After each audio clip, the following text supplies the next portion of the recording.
Hi hello అండి, welcome to our channel Vijay vlogs officials అండి.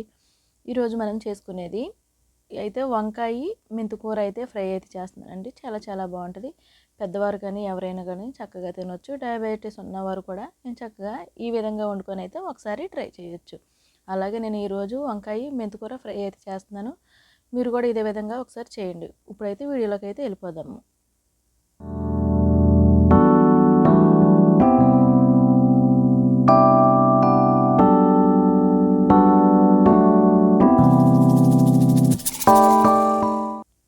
ముందుగా స్టవ్ వెలిగించుకొని కళాయి పెట్టుకొని ఆయిల్ అయితే వేడి చేసుకోవాలి. ఆయిల్ వేడైన తర్వాత వంకాయల్ని కొంచెం పెద్దగా కట్ చేసుకుంటే చాలా చాలా బాగుంటుందండి. మెత్తబడిపోకుండా ఉంటాయి అన్నమాట. మీరు కావాలనుకుంటే నీలం వంకాయలైనా కానీ తీసుకోవచ్చు. నాకైతే ఇవే దొరికాయండి. ఈ వంకాయలు నేను ముందు ఆయిల్లోని ఇలా ఫ్రై చేసుకుంటున్నాను.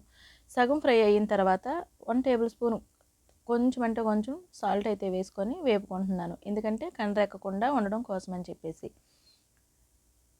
ఈ విధంగానైతే మనం వేపుకోవాలి. వేపుకున్న తర్వాత వేరేగా ప్లేట్లోకి తీసేసుకొని పక్కన పెట్టేసుకోవాలి. ఇప్పుడు అదే కళాయిలోని కొంచెం జీలకర్ర, కొంచెం అల్లం వెల్లుల్లిపాయ పేస్ట్ కూడా వేసుకొని వేపుకోవాలి. ఇది కొంచెం ఫ్రై అయిన తర్వాత ముందుగా మనం కట్ చేసుకున్నటువంటి 2 పచ్చిమిర్చి, 2 ఉల్లిపాయలు కూడా తీసుకున్నాను. మీడియం సైజు ఉల్లిపాయలు అయితే తీసుకున్నానండి. ఇవి బాగా బ్రౌన్ కలర్ వచ్చే వరకు వేపుకోవాలి. ఇలా వేపుకున్న తర్వాత చిన్న టమోటా అయితే ఒకటి తీసుకున్నాను. ఆ చిన్న టమోటాని చిన్న పీసుల్లా కట్ చేసుకున్నాను. అందులోనే కొంచెం కారం, తగిన కొంచెం పసుపు, అందులోనే కొంచెం సాల్ట్ అయితే వేసుకున్నాను.